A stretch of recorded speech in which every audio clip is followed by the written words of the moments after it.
dimaksud dengan analisis data? Halo semuanya, jangan lupa subscribe ya. Terima kasih. Seperti di judul, saya akan menjelaskan apa itu analisis data. Apa itu analisis data?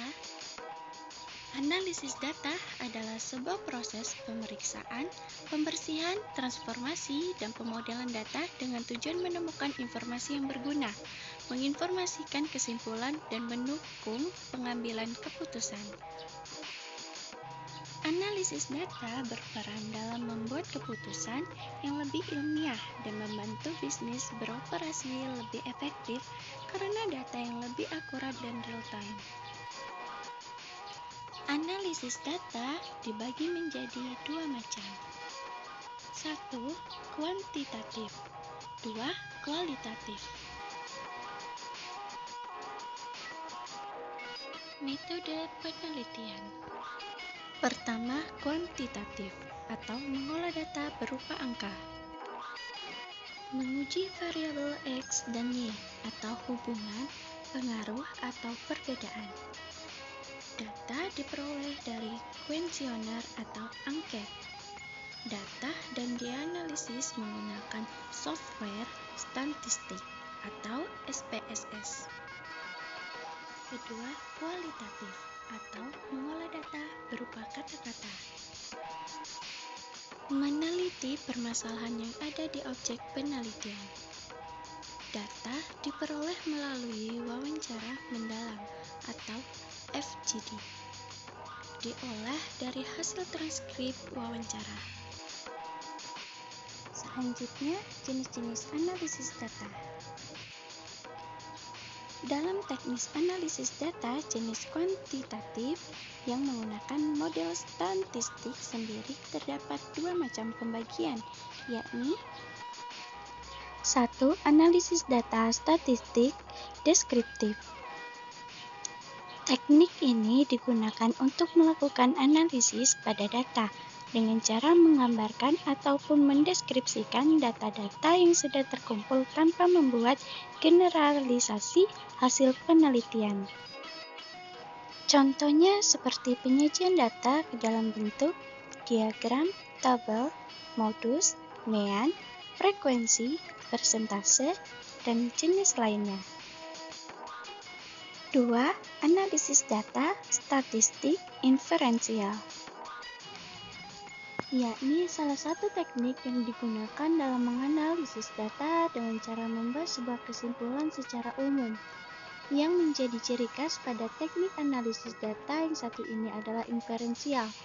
Hal ini berarti menggunakan rumus statistik tertentu. Selanjutnya, hasil dari perhitungan yang dilakukan tersebut dijadikan sebagai dasar pembuatan generalisasi atau kesimpulan secara umum.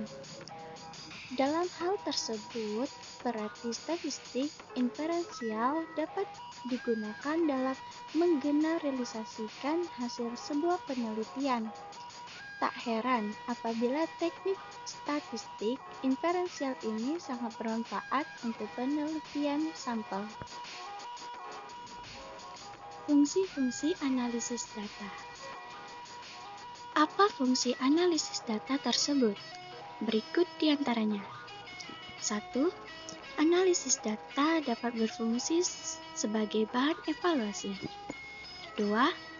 Analisis data juga dapat digunakan untuk menanggapi sebuah masalah tertentu.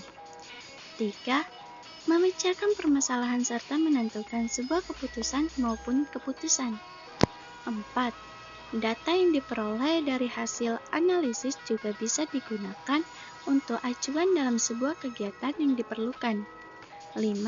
Hasil dari analisis yang digunakan dalam sebuah data juga dapat dimanfaatkan dalam sebuah kegiatan sebagai suatu perencanaan. Contoh penelitian kuantitatif.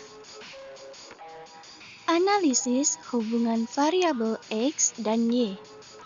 Analisis pengaruh variabel X terhadap variabel Y. Analisis pengaruh variabel X1, X2, X3 sampai Xn terhadap variabel Y. Analisis perbedaan Y pada kelompok X1 dan X2. Analisis perbedaan sebelum dan sesudah variabel diberi perlakuan. Untuk menganalisis data kuantitatif ini pun kita harus memperhatikan judulnya. Beda judul, beda juga analisisnya. Baiklah, kita contohkan satu-satu ya. Misalkan yang pertama, kalau judulnya analisis hubungan variabel X dan Y, maka analisis yang kita gunakan adalah uji persen, rank Spearman, chi-square, cross-tab. Tergantung dari jenis dan skala datanya ya. Kalau datanya data numerik dan skala datanya yaitu interval atau rasio, maka kita bisa menggunakan uji persen.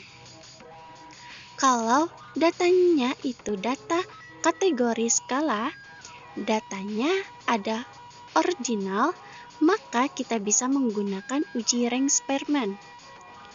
Kalau datanya itu data kategori skala datanya, yaitu data nominal, maka kita bisa menggunakan ujinya uji chi-square atau uji closed-tab. Untuk contoh kedua, misalkan judulnya tentang analisis pengaruh variabel X terhadap variabel Y, maka analisis datangnya kita bisa menggunakan uji regresi sederhana. Bisa regresi linier atau regresi logistik. Ini pun tergantung jenis data dan jenis skala datanya. Kalau datanya itu data numerik dan skalanya interval atau rasio, maka kita bisa menggunakan uji regresi linier. Tetapi kalau datanya itu data kategorik dan skalanya nominal, maka kita bisa menggunakan regresi logistik. Contoh yang ketiga, misalkan judulnya tentang analisis pengaruh variabel X1, X2, X3 sampai Xn terhadap variabel Y, maka kita bisa menggunakan ujinya adalah uji regresi ganda, bisa regresi linier atau regresi logistik. Sama dengan regresi sederhana. Kalau misalkan datanya itu data numerik, skala datanya interval atau rasio, maka kita bisa menggunakan uji linier. Walaupun di regresi linier ini ada beberapa fungsi juga yang harus dipenuhi. Tetapi jika hasil tidak terpenuhi, maka kita akan bisa menggunakan uji regresi logistik. Regresi logistik ini juga bisa dilakukan apabila jenis datanya ada kategori dan skala datanya nominal. Contoh yang keempat, misalkan analisis perbedaan Y pada kelompok X1 dan X2, maka kita bisa menggunakan ujinya adalah uji T tidak berpasangan atau Mann-Whitney. Ini juga sama, ada syaratnya, tergantung hasil uji formalitas data. Jika datanya itu normal, maka menggunakan uji T tidak berpasangan. Jika datanya tidak normal, maka menggunakan uji alternatifnya, yaitu uji Mann-Whitney. Contoh yang kelima, misalkan analisis perbedaan sebelum dan sesudah variabel diberi perlakuan. Contoh penelitinya misalkan analisis perbedaan pengetahuan itu sebelum dan sesudah dilakukan penyuluhan, maka kita bisa menggunakan analisis datanya menggunakan uji T berpasangan atau Wilcoxon. Contoh penelitian kualitatif. 1. Ada studi, 2. Ada implementasi, 3. Ada evaluasi, 4. Ada penerapan, 5. Ada strategi, 6. Ada efektivitas.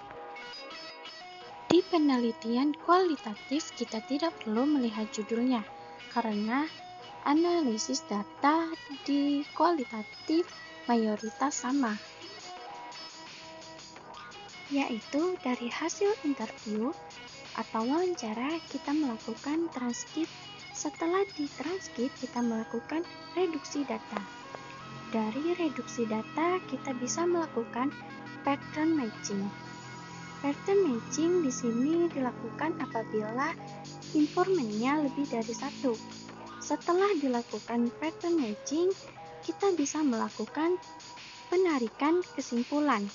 Dari hasil inilah kita bisa menyajikan hasil penelitian. Ada uji kualitasnya menggunakan triangulasi. Triangulasi ini ada beberapa macam. Triangulasi sumber, triangulasi data, ataupun triangulasi metode. Oke, untuk pembahasan data cukup sekian. Apabila ada kesalahan, saya mohon maaf. Semoga penjelasannya cukup dimengerti dan bermanfaat. Cukup sekian, terima kasih. Sampai jumpa.